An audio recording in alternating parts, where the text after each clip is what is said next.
प्यारे विद्यार्थियों, GPS online class में आपका हार्दिक अभिनंदन है। आज हम लक्ष्मण परशुराम संवाद की अगली चौपाई पढ़ने जा रहे हैं। सबसे पहले हम देखते हैं कि क्या प्रसंग चल रहा है। देखिए, जब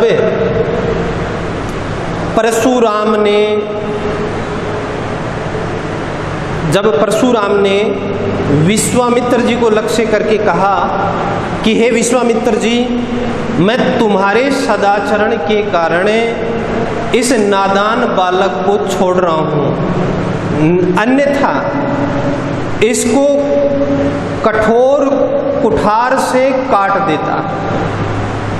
जब परशुराम जी ने ये कहा कि हे विश्वामित्र जी, आपके सदाचरण के कारण इस बच्चे को, इस लक्ष्मण को मैं छोड़ रहा हूँ, अन्यथा मैं इसको कठोर कुल्हाड़े से काट देता।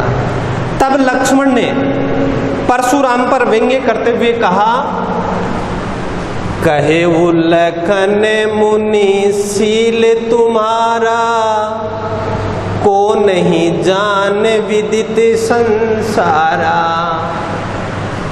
परशुराम जी ने कहा कि विश्वामित्र जी, तुम्हारे सदाचरण के कारण इसको मैं छोड़ रहा हूं। तब लक्ष्मण ने उत्तर देते हुए कहा, कहे वो लक्ष्मण ने कहा, मुनि शील तुम्हारा, शील स्वभाव या सदाचरण, हे मुनिवर तुम्हारा सदाचरण। लक्ष्मण ने कहा, लक्ष्मण ने परशुराम जी को लक्ष्य करके कहा, हे मुनिवर तुम्हारे स्वभाव को कौन नहीं जानता, विदित संसार, सारा संसार जानता है, विदित जानता है, सारा संसार जानता है। लक्ष्मण ने कहा, हे मुनिवर तुम्हारे स्वभाव को कौन नहीं जानता, ये सारा संसार जानता है। क्योंकि परशुराम ने जब ये कहा ना कि हे विश्वामित्र जी, तुम्हारे सदाचरण के कारण इसको छोड़ रहा हूं, अन्यथा इसको कठोर कुल्हाड़े से काट देता। तब लक्ष्मण ने परशुराम को लक्ष्य करके कहा, कहे उल्लखन मुनि शील तुम्हारा, को नहीं जान विदित संसारा।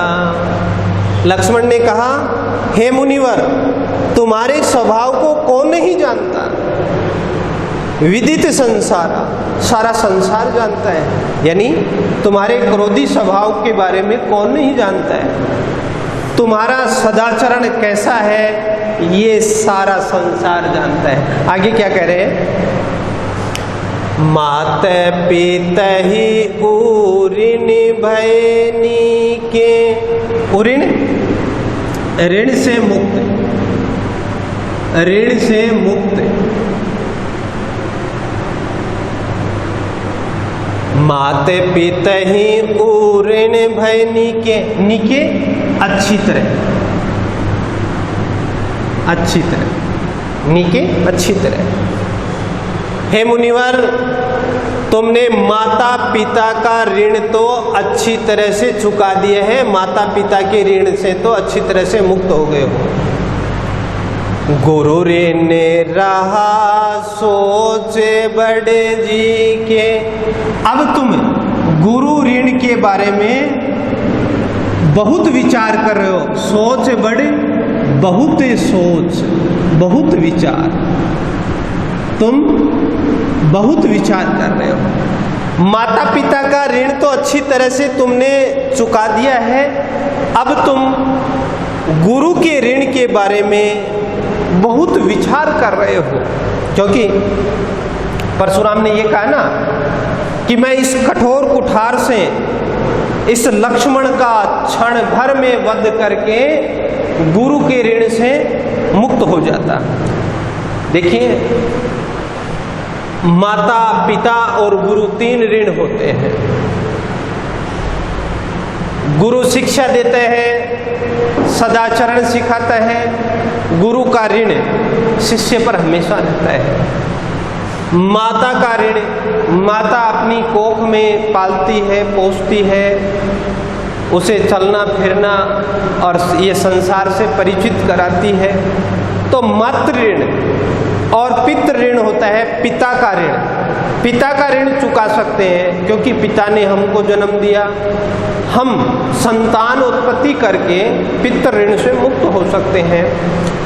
तो लक्ष्मण ने कहा कि हे परशुराम जी, तुमने माता पिता का ऋण तो अच्छी तरह से चुका दिया है, अब तुम गुरु ऋण के बारे में बहुत विचार कर रहे हो। सो जनु हमरे ही माथे काढ़ा, माथे काढ़ा, माथे पर मढ़ दिया, माथे पर मढ़ दिया। अब गुरु ऋण के बारे में बहुत विचार कर रहे हो और गुरु का ऋण हमारे माथे पर मढ़ दिया, यानी गुरु का दोषी हमें मान लिया और सारा ऋण हमारे माथे बढ़ दिया है। दिन चले गए ब्याजे बड़े बाड़ा, दिन चली गए, दिन बीत गए, ब्याज बढ़ बाड़ा, और ब्याज बहुत बढ़ गया है। अब तुम गुरु ऋण के बारे में बहुत विचार कर रहे हो और गुरु का ऋण हमारे माथे पर मढ़ दिया है। अब इस ऋण को लिए हुए बहुत दिन हो गए, इसका ब्याज भी बढ़ गया होगा, क्योंकि ऋण का तो ब्याज बढ़ता ही है। तो लक्ष्मण ने व्यंग्य से कहा, चुटकी भरते हुए कहा कि गुरु ऋण के बारे में बहुत विचार कर रहे हो और गुरु का ऋण हमारे माथे पर मढ़ दिया है। अब इस गुरु ऋण को लिए हुए बहुत दिन हो गए, इसका बहुत ब्याज बढ़ गया होगा। अब आनी है व्यवहारिया बोली, तुरंत देवू में थैली खोली। अब आप किसी व्यवहारिया को बुला लीजिए, आनी है ले आइए, व्यवहारिया हिसाब करने वाला। अब हिसाब करने वाले को ले आइए, क्योंकि गुरु के ऋण लिए हुए बहुत दिन हो गए, इसका ब्याज बढ़ गया होगा। अब कितना ब्याज हुआ, इसको जुड़वाने के लिए ब्याज का हिसाब करने वाले को आप बुला लीजिए। तुरंत देवू में थैली खोली, मैं थैली खोल करके तुम्हारा मूलधन और ब्याज सारा चुका दूंगा। तुरंत देवू में थैली खोली, थैली धन की थैली, बटुआ जिसको बोलते हैं, फर्श जिसको बोलते हैं। लक्ष्मण ने चुटकी भरते हुए व्यंग्य से कहा कि गुरु ऋण के बारे में बहुत विचार कर रहे हो और गुरु का ऋण हमारे माथे पर मढ़ दिया है। अब किसी हिसाब किताब करने वाले को बुला लीजिए, मैं थैली खोल करके तुरंत सारा हिसाब किताब कर दूंगा। प्यारे बच्चों, अब इसके कुछ अभ्यास प्रश्न देखिए। अभ्यास प्रश्न में पहला प्रश्न है, लक्ष्मण के अनुसार परशुराम किस ऋण के बारे में सोच रहे थे? लक्ष्मण के अनुसार परशुराम जिन्हें माता पिता का ऋण तो अच्छी तरह से चुका दिया था और अब वे गुरु ऋण के बारे में सोच रहे थे। लक्ष्मण के अनुसार परशुराम जी गुरु ऋण के बारे में सोच रहे थे कि गुरु का ऋण मैं किस प्रकार से चुकाऊं। फिर दूसरा है, देखो, तुरंत देवू में थैली खोली, पंक्ति में निहित व्यंग्य को स्पष्ट कीजिए, है ना। तो ये देखो, ये पंक्ति आई है, तुरंत देवू में थैली खोली। आप किसी हिसाब किताब करने वाले को बुला लीजिए, मैं थैली खोल करके आपका ब्याज और मूलधन सारा चूकता कर दूंगा। यहाँ कोई पैसे की चूकता करने की बात नहीं कह रहा है, अपितु इसमें निहित व्यंग्य क्या है कि मैं तुम्हारा सारा हिसाब किताब कर दूंगा। इसमें निहित व्यंग्य ये है कि यदि तुम अपने गुरु का ऋण हमारे माथे पर मंड रहे हो तो मैं तुम्हारा हिसाब कर दूंगा, तो मतलब मैं तुम्हें देख लूंगा। यहाँ निहित व्यंग्य ये है कि तुम हमारे पर जबरदस्ती ये दोष मंड रहे हो, मैं तुम्हें देख लूंगा। यहाँ कोई पैसे देने की बात न कह करके व्यंग्य पूर्वक ये कहा है कि अब तुम्हारे मन में जो है, जो करना चाहते हो वो कीजिए, मैं सब देख लूंगा। यहाँ निहित व्यंग्य ये है। लक्ष्मण तुरंत देव में थैली खोली पंक्ति में निहित व्यंग्य ये है कि लक्ष्मण ने कहा कि गुरु के धनुष को तोड़ने का दोष हमारे माथे पर मंड रहे हो तो हमारे भले ही मंडो, हम हर स्थिति का सामना करने के लिए तैयार हैं, मैं सारा हिसाब किताब करने के लिए तैयार। यहाँ निहित व्यंग्य। परशुराम ने गुरु ऋण किसके माथे मंड दिया था? परशुराम ने गुरु ऋण राम लक्ष्मण के माथे मंड दिया था। क्यों मंड दिया था? क्योंकि गुरु का अपमान करने वाले राम थे।